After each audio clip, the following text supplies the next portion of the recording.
They told you the first president of the United States was George Washington. They carved his face into stone. They printed his portrait on currency. They wrapped his image in myth and called it destiny. From elementary school classrooms to marble monuments in the Capitol, the story was simple, polished, and final. America began under Washington. But what if that story was not the whole truth? What if the very foundation of American leadership was built on a quiet erasure? What if the first president was not the man on the dollar bill, and the truth was deliberately compressed into a footnote so small that generations never saw it? Because before George Washington placed his hand on the Bible in 1789, another man had already held the title of President of the United States. His name was John Hanson, and the fact that most Americans have never heard that name is not an accident. It is a story of constitutional confusion, political myth-making, and the deliberate shaping of national memory. To understand how this happened, you have to go back to a time before the Constitution, before the polished republic, back to a fragile confederation stitched together by war. In 1776, the 13 colonies declared independence from Britain, but independence was only the beginning. What followed was chaos: unpaid soldiers, collapsing currency, foreign threats, and states that behaved like small, suspicious countries rather than a unified nation. The fledgling United States needed structure. It needed coordination. It needed leadership. So in 1781, after years of debate, the states ratified the Articles of Confederation, creating the first national government of the United States. This government did not have an executive branch like we know today. There was no powerful presidency, no cabinet, no centralized authority commanding armies or vetoing legislation. Instead, there was Congress. And Congress elected a presiding officer. That office carried a formal title, President of the United States, and Congress assembled. On November 5, 1781, that office was filled by John Hanson. Hanson was not a general. He was not a towering plantation owner from Virginia. He was a merchant and statesman from Maryland. But when Congress selected him as its presiding officer, he became, by title, President of the United States. This was not symbolic.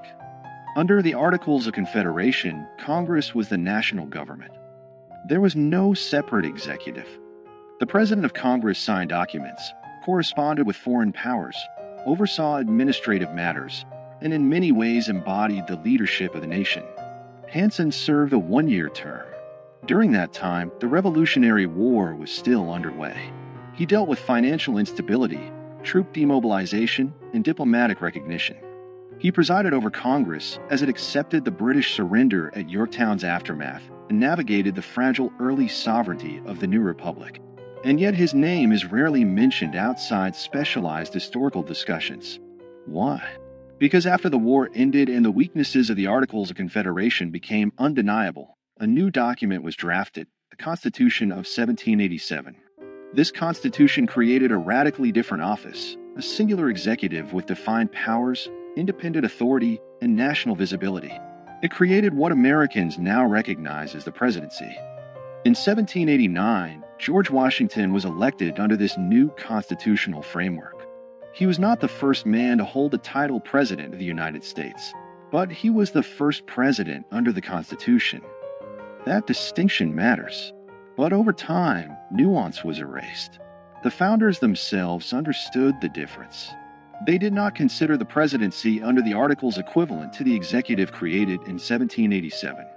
The earlier office was primarily procedural, a presiding officer chosen by Congress, not a nationally elected executive. Yet as American mythology grew, complexity became inconvenient. A nation prefers clean origin stories. Washington became the first president, not because no one held the title before him, but because the new constitutional order redefined what the presidency meant. The old office faded into obscurity. But obscurity is not the same as non-existence. John Hanson was not alone. Before Washington, several men served as President of Congress under the Articles of Confederation, including Peyton Randolph, Henry Laurens, John Jay, and others. Hanson's distinction lies in being the first to serve a full one-year term after the Articles were fully ratified by all 13 states. And that ratification detail is where the controversy lives. Some historians argue that because Maryland was the last state to ratify the Articles in 1781, and Hanson was elected after that ratification, he was technically the first president of the fully unified United States government. This claim has been amplified in certain circles as proof that Washington was not the first president. But the reality is more layered. The presidency under the Articles had no independent executive power. It had no veto authority. It had no control over a standing army. It was not elected by the people or an electoral college. It was chosen by members of Congress and largely functioned as a moderator and administrator. Calling Hanson the first president in the same sense as Washington would be misleading. Yet erasing him entirely is equally misleading. The shock is not that Washington was not first. The shock is that American civic education rarely explains the transition between two completely different governmental systems. The real foundational lie is not that Washington served first. It is that the story of American leadership begins neatly in 1789. It does not. It begins in confusion, experiment, and fragility. During Hanson's presidency, Congress established Thanksgiving as a national day of observance in 1782. It adopted the Great Seal of the United States. It managed foreign affairs and struggled to pay soldiers.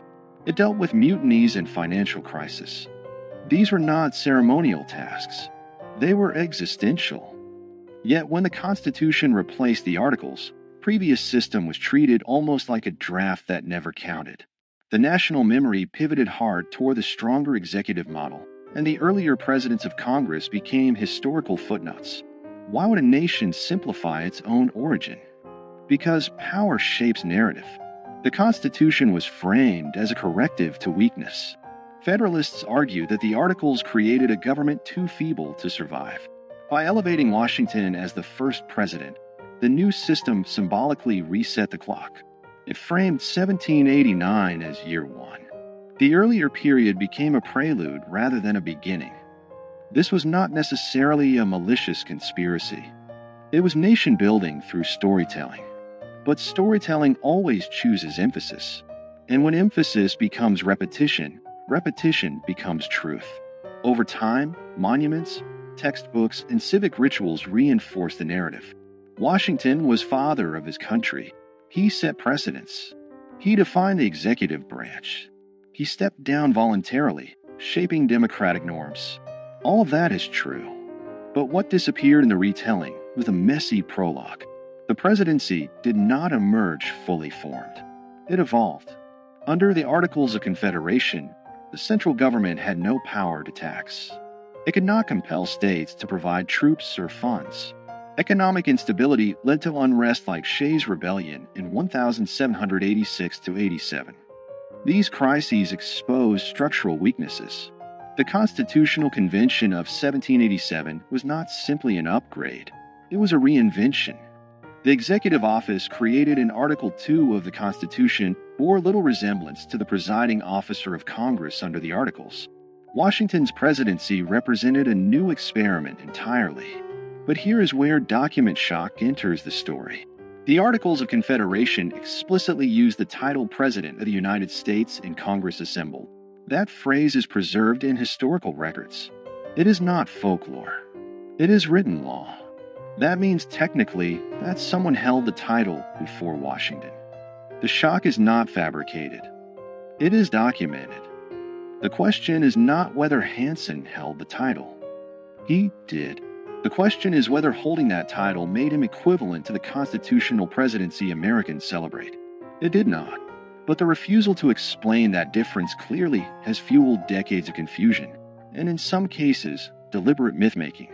In the 20th century, certain advocacy groups and state historians promoted Hanson as the real first president, sometimes to elevate regional pride or challenge federal narratives.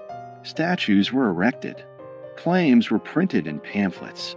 The nuance disappeared again, this time in the opposite direction. History swung from erasure to exaggeration. The truth lives in the middle. Washington was the first president under the United States Constitution. Hanson was the first president of Congress after full ratification of the Articles of Confederation. Both statements are accurate, but only one made it into national memory. This selective remembering reveals something deeper about American identity. The country prefers strong beginnings. It prefers heroic founders over experimental committees. It prefers marble certainty over procedural evolution. And so the fragile Confederation years are compressed into a blur between 1776 and 1789. That compression has consequences. When citizens believe their institutions sprang into existence fully formed, they misunderstand how governments evolve. They lose sight of how constitutional design responds to crisis. They forget that American democracy was not inevitable. It was negotiated, revised, and sometimes nearly abandoned. John Hanson's obscurity is not a scandal in the sense of conspiracy. It is a symptom of how nations curate memory. But in a broader sense, it does change everything. Because if the first chapter of the presidency has been simplified, what else has been streamlined for comfort? What other transitions have been flattened into clean narratives? The early republic was unstable. The Articles government was weak by design. Many Americans feared centralized authority after living under British rule. The pendulum swung towards state sovereignty, and then swung back when that model proved insufficient. Washington's presidency did not emerge from triumph alone. It emerged from failure. Understanding Hanson's role forces us to confront that failure. It reminds us that the United States had a first attempt at national government that did not work as intended. It reminds us that the presidency itself was born from revision. And it challenges the idea that history is a straight line. If Hanson is remembered only as a trivia question, was Washington really first? The deeper lesson is missed. The deeper lesson is institutional transformation. The presidency Americans know today is not static. It has expanded dramatically since 1789. Executive power has grown through war, legislation, judicial interpretation, and precedent. From Washington's cautious leadership to the sweeping authority exercised during the Civil War under Abraham Lincoln, to the global executive power of modern administrations, the office has continuously evolved. Recognizing the earlier presidency under the Articles reveals that evolution in its earliest stage. It shows that titles alone do not define power. Structures do. And structures can change. In the end, the accusation embedded in this story is not that America lied about Washington. It is that America simplified itself. It presented a polished origin instead of complicated birth. John Hanson's relative obscurity is not an injustice of race or suppression in the way other historical erasures have been. It is a reminder that institutional memory is selective, but selective memory shapes civic understanding. When citizens learn that there was a president before Washington, even if only in a different governmental form, they are forced to reconsider what first really means. They are forced to look closer. And when people look closer at their foundations, they often discover cracks, not fatal ones, but human ones. That discovery does not weaken democracy. It strengthens it. Because mature nations do not fear complexity. They embrace it.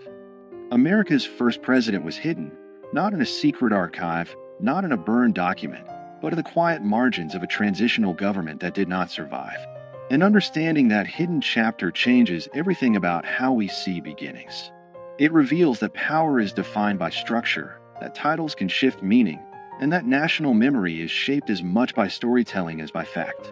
George Washington remains the first president under the Constitution. John Hanson remains the first president of the United States in Congress assembled after full ratification of the Articles of Confederation. Both are true, but only one became legend. The question is not whether Washington deserves his place. He does. The question is whether we are willing to tell the whole story. Because the moment we admit that the presidency had an earlier form, weaker, different, experimental, we acknowledge that America itself was once uncertain, unfinished, and fragile.